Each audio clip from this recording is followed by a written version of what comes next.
behind his name, a doctor giving chemotherapy to patients without cancer. A man who valued profits over his patients. It's surreal. Like, I'm gonna die. Not only was she cancer-free, she never had cancer. When did you turn from medicine to genocide? What's this done to you, watching what's happened to your husband? I wonder every day, the unknown, is he going to be here tomorrow? So what happened to this monster? I got all choked up when you got choked up, of course. Our innocent get-together with friends left our next guest wishing she'd gotten a second opinion. She was a nurse practitioner. It wasn't just somebody off the street. My personal results were horrifying. It looked like I had a stroke. Oh my God. I'm just an average guy. I love my wife. I love my family. I love this country. My career was built on keeping people safe. Everyone deserves a life free of fear. I'm a fixer. I'm a protector. I believe in America. I'm here for you. It's time for a new conversation.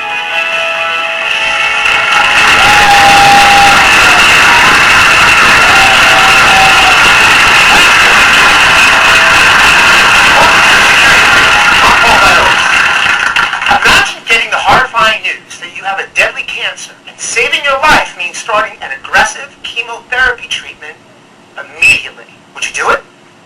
Of course you would. Now, what if you beat the odds, but your doctor says to stay in remission, you need years of maintenance chemotherapy? Then, imagine it was all a lie and the doctor you trusted with your life is actually a scammer, a criminal, a con artist with an MD behind his name.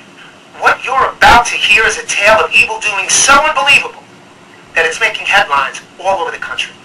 Our job here at the Security Brief is to talk about the things that will help keep America's families safe. And that conversation always begins with a story.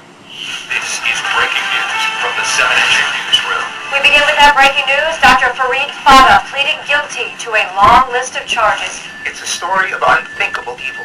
A doctor giving chemotherapy to patients without cancer. Dr. Fata, one of Michigan's most respected oncologists. A man who valued profits over his patients to the tune of over $35 million. He has no conscience. It doesn't matter. He can look in our faces. Hell, he looked in our faces when our loved ones were dying. And there were hundreds of loved ones. More than 550 confirmed victims. And if anybody is going to this man, get away from him. Get away from him. He doesn't tell the truth. We may never know why this heartless man never told the truth. And we also may never know the long-term effects for the people who put their lives in his hands. Patty is one of Dr. Fata's former patients. Please welcome Patty Fitzgerald. Patty, let's start by asking you, how did you find him? I had been sick. I had allergies and I had pneumonia and asthma, and my primary doctor had a listing of oncologists, hematologists, and she said, maybe we need to send you to someone. And so this one was local, world-renowned. And, He's world-renowned? Oh yeah, Sloan Kettering. That's the big thing, Okay. And he's local. So you do your due diligence? I did. Okay. I searched it. Okay. How long before the cancer diagnosis? The first day that we went. The first day? Well, the first day that we went, he said, "Yeah, this doesn't look good." And I'm like, "Well, I don't see anything that out of normal." And he said, "Well, you are young. I was in my 50s, and you're a female, so your cells are just rapidly firing away here. And you know what? We're going to schedule you for bone marrow biopsy to rule out cancer." And so he scheduled that for the following week, and of course I was horrified, and my husband was with me, and he was horrified. But I had it done in his office. It was the most horrific experience of my whole life. Can you imagine? With nothing like numbing, and it was terrible. And then 2 weeks later we got the diagnosis that I had MDS, a precursor to leukemia. What do you do then? Well, he told me that you need to start right away with chemo treatment. Did you? Well, I didn't. If I need to start chemo, I want to be on the list for a stem cell transplant or a bone marrow transplant. So that was my only hope, because there was no cure. You can't take the marrow out. You can't take your blood out. So I wanted to be on the list. He said, I can't put you on the list. And I started panicking. And I said, well, I can't start chemo. I can't start. Draw my blood right now. So then they drew my blood. An hour later, he came back and he said, oh, my lady, today is your day. You will not start chemo. But we're going to start you on iron infusions to stabilize you. Did that strike you as odd, where he was so convinced you needed to start chemo, and then you follow your gut, your intuition, and you end up being right? Is that... Well, in hindsight, yes. But you know what? I was just so relieved because I didn't want to get sick. How does this diagnosis affect your mindset? Oh my God, it's surreal. It's like an out-of-body experience. Like, I'm going to die, so I give everything away. Because, his chance of survival, even with the stem cell, isn't guaranteed. So I started giving things away. We went on vacations, like, right away. I had to see my son, who was deployed in the U.S. Navy. When he came back to Washington, I would fly out there after all these iron infusions. In May, we took Sarah, my granddaughter, to Disneyland, or Disney World, because, you got to make memories. So, suffice to say, he forces you into this emergency bucket list deployment. Yes. When do you learn of the fraud? 3 years later, in 2013, I'm at work, and somebody came out and said, Patty, come out, come in here. You're at work? I'm at work in an ER, and they're like, look at the TV. It's your doctor. ER full of patients. I start, hyperventilating. I have to walk outside. I'm like, oh my God. Are we going to die? I start panicking. Then my cell phone started blowing up, Then the FBI gets hold of me and, you're on the list of patients, active patients. You change physicians at this point. Oh, absolutely. Now what happens? Well, I still panic because I don't know if I'm sick or not. I don't blame you. I'm clueless now. I'm, overwhelmed. I'm overwhelmed listening to this. Right? So, the one group, the one entity that we want to trust more than anybody else is a doctor. oh my God. I can't even imagine what you're going through with this. Yeah. So you go to another physician. Yes, I went to another oncologist because the FBI had a list of ones that, these are good. They're not indicted. They're not indicted. Yeah. So I take this chart, and my son's home from deployment, and my granddaughter Peyton, and my husband, and we drive to this oncologist. I can barely get out of the car now. So I gotta walk in there, not knowing what I'm gonna hear. I'm gonna die, I'm gonna live, what's wrong with me? God. So I go in Talk with about my chart. gut-wrenching. Yeah, and she opens up my chart, and she's plugged into the hospital. I had the last bone biopsy done, because I refused to have it in his office. Right. It was in 2012, like October, November. She's plugged into that hospital. She looks at my chart, opens it up, and she's horrified. And she tells me, come here, look at this screen. What do you see? I see normal numbers. I see normal lab values. I'm just like, oh. Your reaction? I was just shaking, and she was like, oh my God, I've never seen anything like this in my whole practice. So basically, right there at that point then, Patty, It's all a lie. It's all a lie. Joining us now via Skype is Michael, Patty's husband. Welcome to Security, Michael. Thank you very much. Michael, thank you for being here and taking the time. As a husband, how did this diagnosis affect your family? Oh, it was devastating without a doubt. It was just like gut-wrenching. When my wife first came home and told me, I was like, no. I goes, no way this can be. Really? She goes, it's really, I have myoplastic syndrome. So I'm looking at it like, oh, here we go. Bone marrow transplant, chemotherapy. What was it like for you to find out, not only was she cancer-free, she never had cancer? Well, it was like, it wasn't surprising because after we started realizing there's something going wrong in Dr.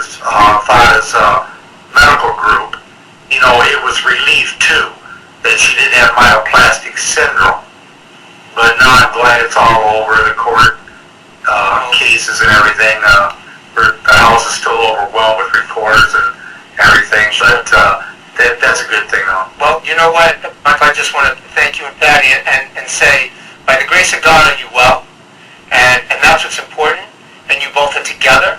And God willing, you will both live together for a very long time. And thank you both for being here.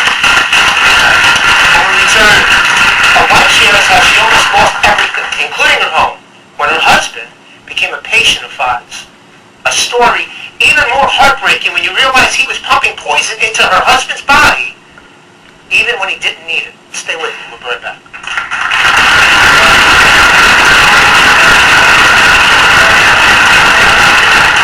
We had to make the hardest decision of our life at our age. We had to give up our home. Oh, God almighty. What do you feel about the guy who did this to you? I like to beat the out of him, yeah. I hate him. I think our system failed us. Was justice served? This is just about as bad as it gets. Not only in the sense of the money aspects and bilking Medicare and that sort of thing, but the doing it by taking advantage of vulnerable people, lying to them, and doing harm.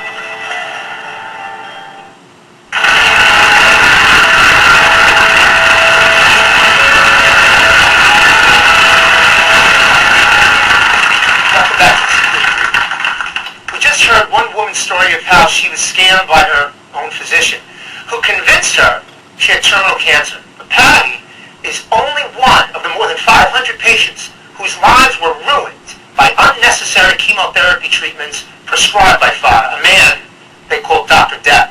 Geraldine's husband of 36 years was also a patient. Please welcome Geraldine to the screen.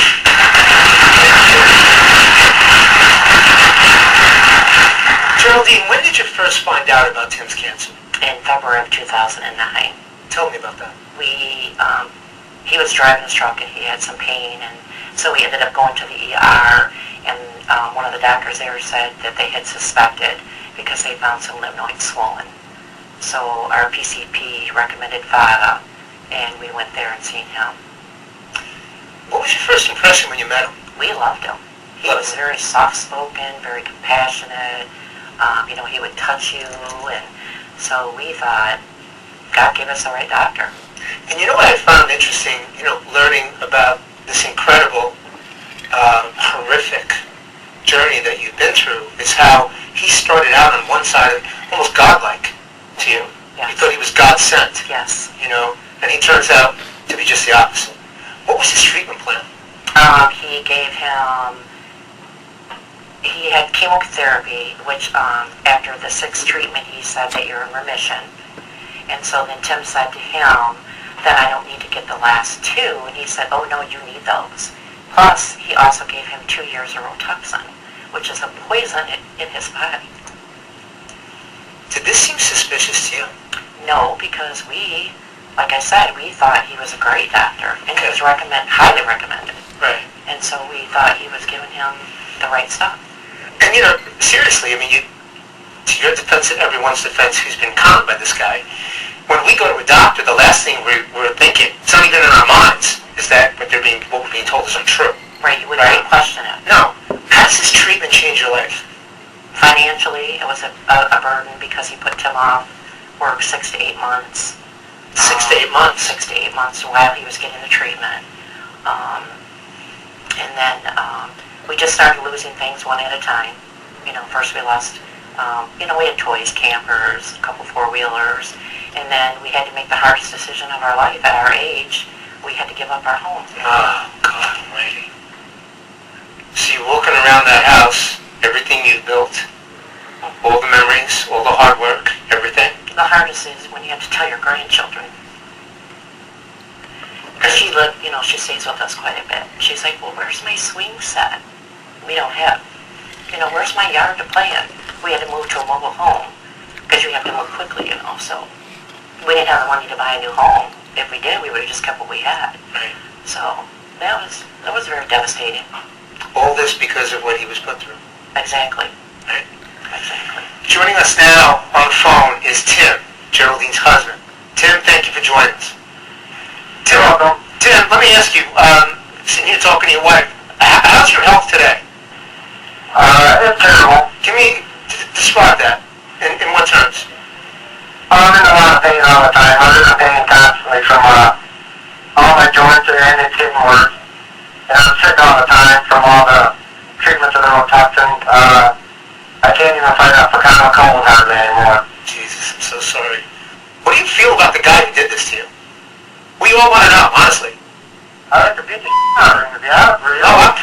You're working on that list too, okay?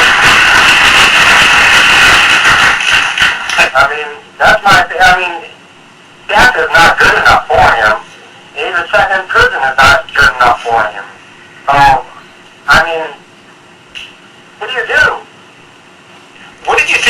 first heard the news about Fata?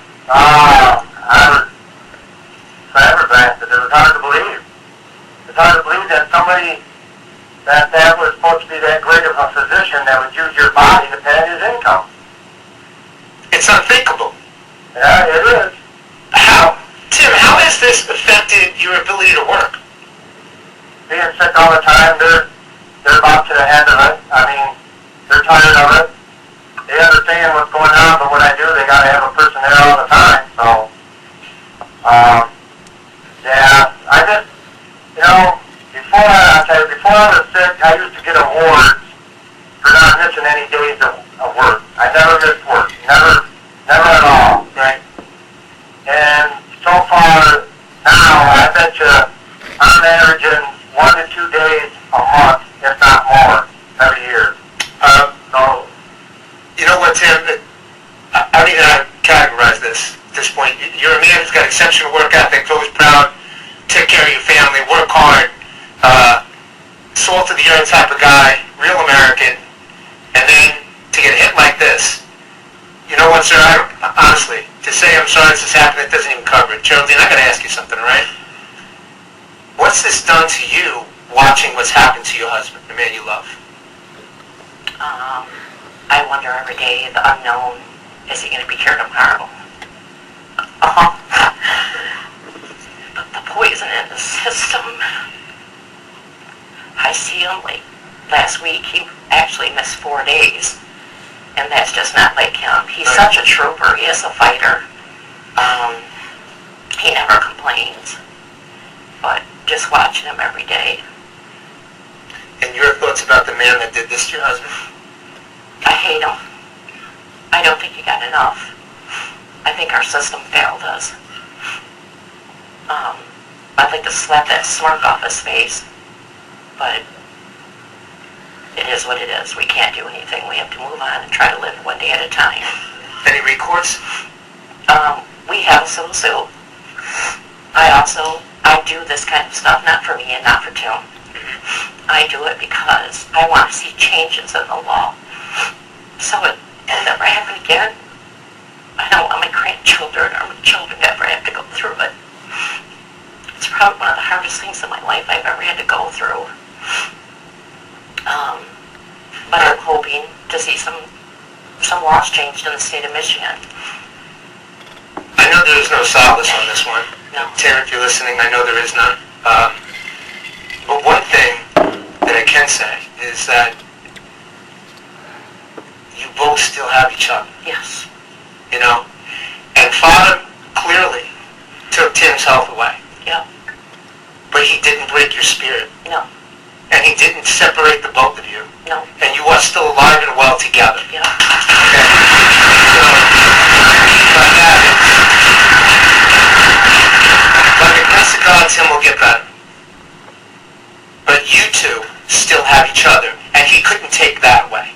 Amen to that. Amen to that is right. Tim, I want to thank you very much for joining us. I really do. Coming up, find out the warning signs of medical fraud and how you can protect yourself from becoming a victim. And next, the story of a medical doctor and colleague duped by Dr. Death and the high price he paid for trusting Fata. Stay with me. We'll be right back.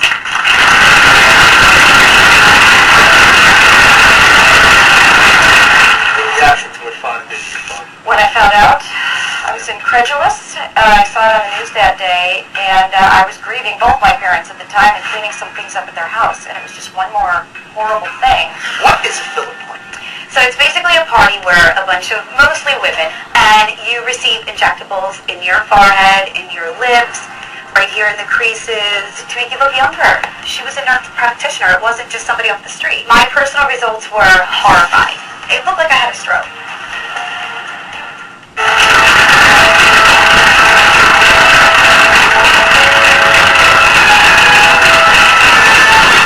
Welcome back to the security brief. We've been hearing stories from patients conned by a Michigan doctor who doled out false diagnoses and unnecessary cancer treatments to more than 500 people. Fata was nothing more than a criminal with an MD behind his name. Joining us now is Ellen, whose father was a colleague and patient of Fata's. Ellen, welcome to the screen.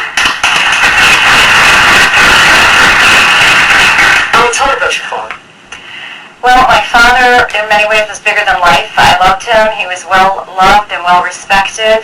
He was a pathologist, which is the doctor's doctor. They make the diagnoses that they share with the other doctors. Is it malignant? Is it benign? And we had a lot of medical issues in our family in recent years. I spent a lot of time with him. He's a wonderful teacher. He taught me a lot. And I saw that, if he didn't want to test, he wouldn't take it. He was very self-directed, and I sort of likened him to a maverick. He was very, if something needed to be done, the rules are made to be broken. What did your father think about Fata? I don't know how well he actually knew him, but he saw him at tumor board meetings in the last decade or so, and he was very impressed with his Sloan Kettering credentials. And the day he found out that there was a tumor in his shoulder, which was a pain he'd been having, he had to pick an oncologist that day. Fata was nearby. He was conveniently located, but he had impeccable credentials. My father respected that, Sloan Kettering. And he also just happened to mention that he was very soft-spoken and seemed like a kind man. And that wasn't something my dad really required in people. But would you have a cancer diagnosis, maybe that made a little difference to him. How was your father's treatment going? So he started him on, he had radiation by a radiation oncologist, and that seemed to stabilize that. And he started him on a fairly normal, we later found out, normal regimen of chemo. And then later Fata put him on something stronger when he really should have been monitored. Interesting. Did he ever question that? We would, by the time when you're at a cancer diagnosis, and I don't care if you're a pathologist or a medical doctor, everybody's kind of in a fog, and then you put people on these meds, and you get chemo brain, and you're just kind of trying to trust your doctor. Even though my dad didn't overly trust anybody. I read something that you wrote about this, and I found it fascinating and very telling. And you made the comment that you spoke to your father, who was 80 years old at the time, who I think we should point out. And you asked him the question. You said, "Dad, does it feel like you're on a train that you can't get off?" Well, after he was put on this heavy regimen that he shouldn't have been on and should have been monitored, he just said, I gotta quit this. He just wanted to go to bed all the time and sleep. He also did home hemodialysis, so he was tired. He was doing 2 therapies. And you're afraid. I would have liked to have maybe quit, but I wanted it to be his decision. And then I said to him, do you feel like you're on a train you can't get off? Because I felt like that. There's the option to do no treatment. And he said? I don't know. I think he was too tired to even, I don't think he knew what to do. Okay. Did he ever stop? He did finally stop. My mother had some health issues at the time, too, and I think he wanted to maybe hang on and, keep doing what he could. And Fata kept saying, let's try and get in remission. Okay. So less than a year after he started, he ended up at the hospitalization. They weren't sure if it was pneumonia. His primary doctor, his nephrologist, kidney doctor, said, no more chemo, you're too weak. And Fata probably would have kept him on it if he was his main doctor. Your reaction to what Fata did to your father? When I found out, I was incredulous. I saw it on the news that day, and I was grieving both my parents at the time and cleaning some things up at their house, and it was just one more horrible thing.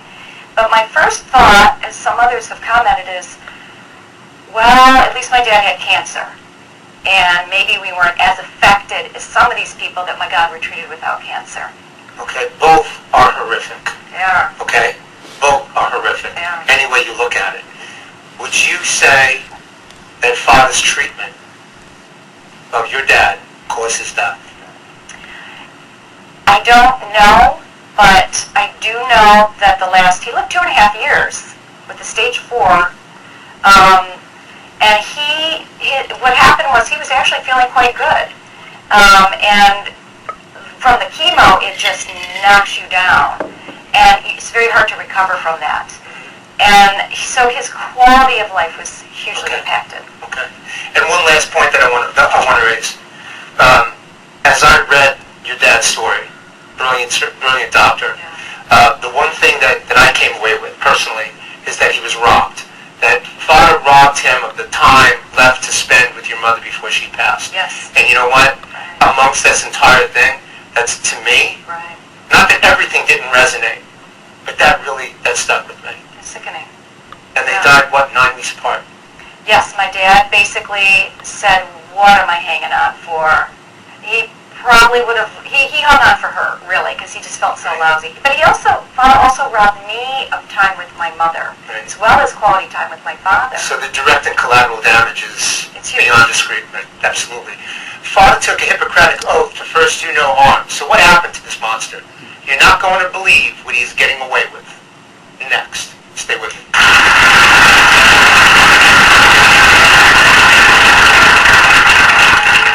Was justice served? I got all choked up when he got choked up in court. I was surprised by that, and I was like, bring me back to reality. When did you turn from medicine to genocide? How innocent get-together left our next guest wishing she'd gotten a second opinion. She was a nurse practitioner. It wasn't just somebody off the street. My personal results were horrifying. It looked like I had a stroke.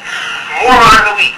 Here with today's nominees, my friend, comedian Chuck Knight's Man Goodness. The man jumping up and down, fully nude, screaming about going to heaven.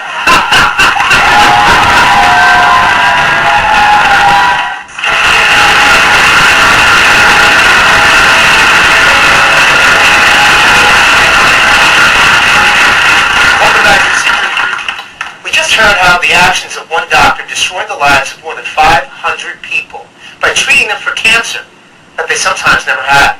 Fata pled guilty to charges of Medicare fraud and money laundering and was sentenced to 45 years in prison. Patty, I'm going to start with you. Was justice served? No. Tell me about that.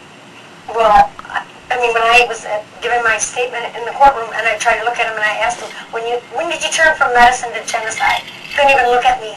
And then just to see him up there, like a sociopath, crying and whining, like, poor me, you need to set a precedent. Because this can never happen again, not just in Michigan, but in our country, that this can actually happen. If it happened now, it can happen again. So you set a precedent. 175 years. Absolutely, to the max. No, my husband became an alcoholic, started smoking at 60 years old. Really? It's like a bomb was dropped in my family. No. No, because it affects everyone. So the judge drops the ball on this, you think? I do. Absolutely. Okay. Ellen, your thoughts on this? I am somewhat at peace. I know the law doesn't always work perfectly, and he is in jail for the most part for life, prison. I was astounded at the 45-year sentence because I didn't know what kind of a message that sent. Personally, I think of him as a sociopath. He wasn't criminally insane. I don't know how someone could do this. I don't think you're going to encounter another Fata relatively quickly. I mean, this is such an egregious act. But I have been seeking to understand the 45-year sentence. I think it's probably to be appeal-proof. But yeah, I got all choked up when he got choked up in court. I was surprised by that, and I was like, bring me back to reality. And then I thought he was just crying for himself. Of course, right. He was crying for himself. Geraldine, you spoke at sentencing. Yes, I What'd you say? did. And when I read my sentence, I turned and looked at him, and he never looked at anybody. He looked straight down or straight ahead. And I told him that he caused us the financial burden, that we lost things one by one, and that I can't remember everything that I said. That's okay. Go back to the sentencing. Put yourself back in the courtroom right now, okay? Did you have a document that you prepared? Yes, I had a 2-page document. You had a 2-page document. The most part I wanted to get across to him was the day he gave us the diagnosis, that you looked Tim and I, and then my 3 grown children in the eyes and said, you have cancer, and this is what I'm going to give you as your treatment. Knowing all along you were poisoning him and putting money in your pocket. Intentionally poisoning for money. Yeah. Joining me now is Dr. Baron Lerner, an internist and author of The Good Doctor, A Father, a Son, and the Evolution of Medical Ethics. Also with us right now is Rupa Michelinetti, a medical litigation attorney. Welcome both to the Security Brief. I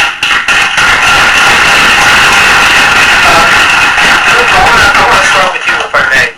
Can you explain the 45 years? Right, the 45 years has been a shock to a lot of people, and here's why. He was only charged with these federal counts, which were fraud, money laundering, and conspiracy. Now, nowhere did they charge him with murder, attempted murder, negligent homicide. These are some of the things that people are thinking about because of the bodily harm, because of the death that was potentially allegedly caused by his behavior. So what they've done is, he pled this out, And this is where the courts tend to show some lenience. You've got mitigating circumstances in the sentencing phase of the trial. Right. So essentially he pled. He didn't put the taxpayers and the public through an expensive trial. He confessed guilt. He also showed remorse, apologized. So that's the positive mitigating circumstances. The negative, which also got heard, were the egregious acts that were injuries, bodily harm, Right. torture, suffering of these patients, and those were heard as well. So he could have gotten anywhere between 25 and 175. He got 45. They essentially cut the baby in half. Right. Right. Dr. Lerner, your reaction to the magnitude of this crime? I mean, it's really remarkably horrible. I teach medical ethics, and we try to dig up interesting cases to teach the students with, and this is just about as bad as it gets. Not only in the sense of the money aspects and bilking Medicare and that sort of thing, but the doing it by taking advantage of vulnerable people, lying to them, and doing harm. It's really just a terrible story. Dr. Lerner, I got to ask you, what can we learn from this for the viewers at home? What would you have to say to them? Well, one thing that echoes some of the points that other people have made, I wouldn't start freaking out if you're a patient that your doctor's up to something like this, right? I mean, this again is highly irregular. But I think it does underscore the need for anyone who's a patient to be paying close attention to what's going on. And if you have any questions, don't keep it in and try to access, whether it's the internet, whether it's friends, whether it's other doctors, try to at least raise some questions. Trust and verify? Yeah. Okay. Rupa, Dr. Lerner, I want to thank you both. Patty, Geraldine, Ellen, thank you so very much. Up next, cheap is expensive. How innocent get-together with friends left our next guest wishing she'd gotten a second opinion. Stay with me. We'll be right back.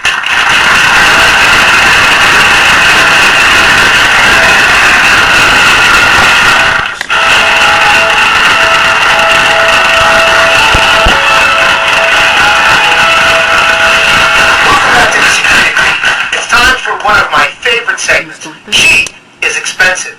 The anti-aging product market is projected to reach more than $114 billion this year.